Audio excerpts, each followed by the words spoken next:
Good morning. We are live with Wednesdays with the Esquire, and let me introduce you to the Esquire. This is our attorney. She's right here in our office today, Kesai Arnette. Kesai, thank you so much for being here today. What you do for our office is unbelievable. You come here and help us with our closes. You come here and teach classes. We're so appreciative of that. And today you're just here to drop a little bit of knowledge on some questions that I get a lot from agents, okay? Perfect. So if you don't mind, I'm going to jump right into it. Okay. So you're the attorney. You get to see things when they are a train wreck, okay? Wouldn't it be awesome if we could avoid the train wreck? Yeah, it really would. Okay. So let me ask you this. How often do you see something come up like a fence encroachment? More than I want to. So we deal with encroachments probably a few times a week at least, down from a half an inch to a foot. And that's usually where they range. They're usually a couple of inches is what we're talking about. Yeah, that's interesting that all of a sudden everybody's blood pressure just went up because a fence is half inch over the line up to a foot. You know, granted, if it's 30 feet, everybody, you know, we understand we got to take care of that, but it's these minor ones that people they're tempted to just say, well, let's just go with it. Can't we just close anyway? Come on, Kesai, you're being a little bit too strict on this. Here's what I wrote. As we're preparing, and one of the things that Kesai and I are preparing right now is during the spring, we're going to release a CE class called If This, Then That, where she will participate in that. And basically it's based on the idea of when there is a problem, let's talk solutions, okay? So now we have the encroachment. The fence is over the line. Realistically, give me 2 or 3 options that we're going to have. It's not your job to fix it today because we're doing this rhetorically. Yeah. But what type of things might happen at this point? So you really got 3 options, right? Okay. That's what we tell everybody. You've got 3 options. Do nothing. You're okay with it. It's an inch. You're going to take down the fence next week and put up a brand new beautiful fence. So that's option 1. You don't care enough to get an agreement because you have another plan in mind, or it's just not your concern. Option 1. Option 2 is ask the seller to move the fence. You don't want an encroachment agreement. You don't want it to stay where it is. It's 5 inches over, and you are going to put up a fence, and you don't want to have to deal with it. So you can ask that the seller move it. Third option is to do what's called an encroachment agreement, basically allowing the fence to stay where it is,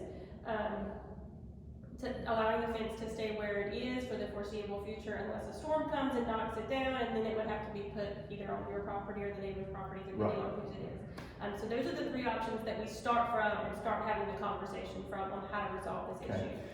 Do you mind if I play just a little bit with each of those so that they can see a visual of what it's going to look like? Number 1 was you could just leave it there, and I think your example was if you're going to tear it down anyway, if you're going to do something different, why even get your blood pressure up about it? No big deal. On the other hand, what if I leave it there? What's going to happen if I do nothing and then I get ready to sell in 5 years? Well, it's definitely going to remain a title issue. It's going to remain something that needs to be dealt with at some point in time. Right. So that's never my recommendation to do nothing, but some buyers, it's just the way that they want to go. So we give them all the options possible. But it's always going to be an issue unless it's resolved. Yeah, you bring up a great point there, and this is my understanding of it is it came up on the survey.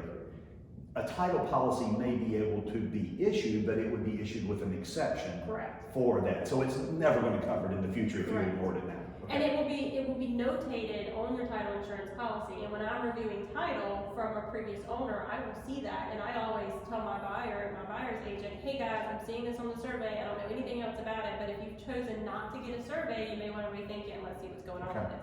So not only is it going to show up on your title insurance policy, it's going to ping potential buyers to get a survey and see what's going on. So it's not going to just be lost. Yeah, so it sounds like doing nothing would only be an option if the buyer has some other thing he's going to knock it down. Knock it down. The fence is dilapidated. In some instances, it's going to fall over. And sometimes buyers just choose to go that route. Interesting. Okay. Scenario number 2 was have the seller move it, which by this point in the transaction, the seller is probably already ticked off. Yeah. But would you consider even if it's a minor fence over the line like this, would you consider the seller to be in breach based on the language of the contract? And I don't mean to put you on the spot because I didn't prepare you for that question. But at what point does this become a breachable offense? So I think the seller's obligation is to resolve the issue. Whether that be moving it or an encroachment agreement. I think it's the buyer's right to ask for what they prefer, But it's also the seller's requirement to resolve it. So if they can resolve it with an encroachment agreement, they're allowed to do that. If they can resolve it by moving it and that's their choice, they can do that. Their obligation is to resolve it. Thank you for being very judicious with that answer. At no point in there did you say breach, because breaches are much harder to prove than what we sound like it is in the contract. Okay, so thank you for those options as well. And then finally, the encroachment agreement, you're probably gonna need a neighbor to participate in You'll this. need a notary. A neighbor and a notary, and the seller is probably gonna have to help you, and the attorney's gonna have to draft something. And one big point about that, that's the listing agent's responsibility. That is Great that is point. really the listing agent, well, not, I shouldn't say the listing agent, the seller's responsibility, but that is the listing side's responsibility to get that agreement, figure out whose door to knock on, phone number to dial. It's not the buyer or the buyer's agent's responsibility to need to go track that information down. Perfect, perfect. Fantastic. Thank you for that. Now, when it comes to encroachments and things like this, how soon you're not going to know until the survey, which is typically going to come up a little bit later in the game. Definitely. Okay. All right. Get your attorneys involved as soon as you can. Look, don't get your blood pressure up over this. There are things that can be done. Hopefully that'll work out. If it doesn't work out, then we can start talking about breach. But 99% of the time, this is going to be resolved without it being a major issue. Okay.